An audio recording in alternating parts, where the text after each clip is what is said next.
How's it going, everybody, and welcome back to The Average Garage. In today's episode, I'm going to be doing a review on my Piak Loopless Bar.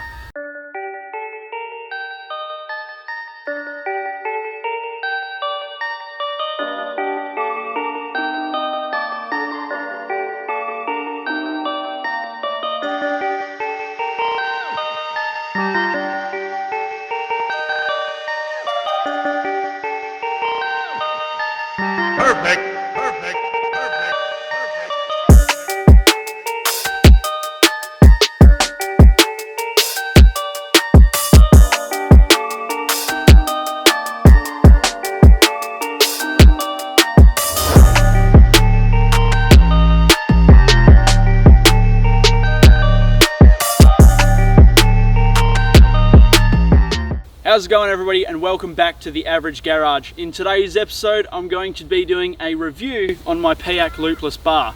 So I'm going to run through some of the features, I'm going to run through why I chose it, and I'm going to run through why I like it the most. So let's start out by saying Piak are a mob based in Thailand. They import a lot of stuff into Australia, and every single item that they import into Australia that is sold by an Australian distributor is ADR certified and it is engineered. So you don't have to worry about any knocked back insurance claims or being non-ADR compliant. So there's a few features about the Piak Loopless Bar that you'll notice straight off the bat. Obviously, it's loopless. It helps the aesthetics. I think it looks a lot better than a looped bar. Now, also we've got a hinged number plate bracket here.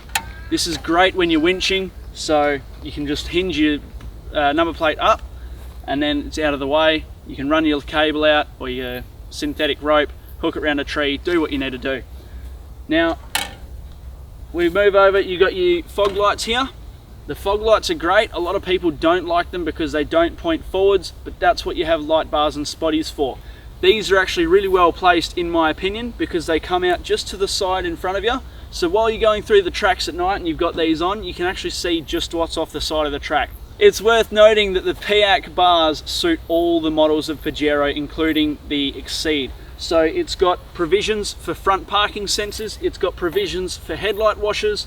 I don't use them because I've got a Povo pack, so it's pretty good.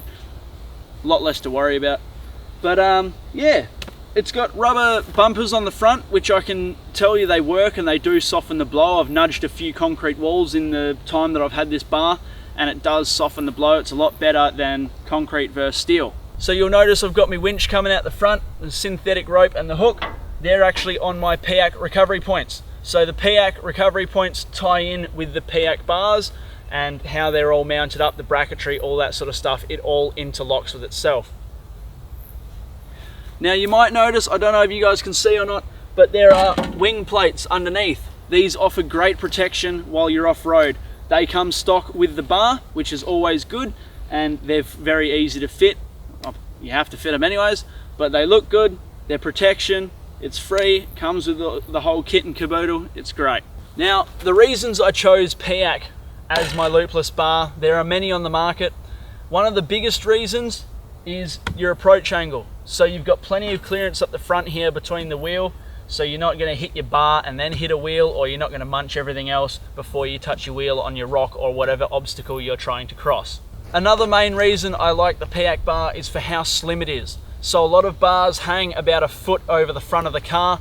The Piak bar is nice and slim to the front of the car. It sticks out no further than the front stock bumper. My carport especially, I don't have a lot of room to spare. The Pajero Sport just fits, so if I went for another bar and added another foot to the front of my car, I probably wouldn't fit in my garage. So in conclusion, I like the Piak. This is not a sponsored segment, I just like the Piak bar. I thought I'd do a bit of a review on it. It should be a short and sweet one, but yeah, if you have a Piak bar, let me know what you think in the comments. I'm all ears. But yeah, the fitment's about 90%. I really didn't fit it too well because I was in a bit of a rush when I first fitted it, so it could definitely be better. But yeah, that's on me, that's not Piak's fault. So yeah, I definitely do like the loopless design. I feel that a lot of people are hesitant to get the loopless design because they're worried about a roo strike or hitting an animal, and they're worried about panel damage. Now in my experience, every single person I know that has hit a roo or an animal with a roo bar has still had panel damage. This means you're still up for an insurance claim anyways.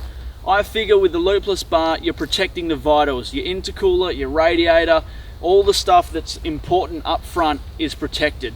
So yes, you might have a smashed headlight or a bent quarter panel or bonnet. Yeah, you'll have some sacrificial damage, but you'll probably get that anyways with a looped bar. So in my opinion and my experience, that's why I went to the loopless bar. I love the aesthetics of them. I think the aesthetics of the loopless is much better than the looped. I might change my mind one day in the future, but we'll see where that goes. So yeah, they're the features that I found important about the Piak Loopless Bar. I love it. It's done me well so far. I can't complain. So yeah, if you have one, let me know. Let me know your thoughts on them. If you think that I should change it, if you think I should review another bar, yeah, I'm always happy to have a chat in the comments. So that sums up the review for my Piak Loopless Bar. So please don't forget to like the video if you've enjoyed it, subscribe and hit the bell button to stay up to date with all of the latest content, and we'll see you all in the next video. Cheers guys.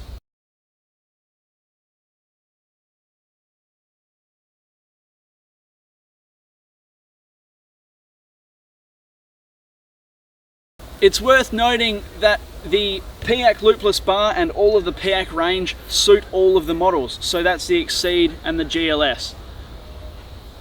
What's the base one? Fuck.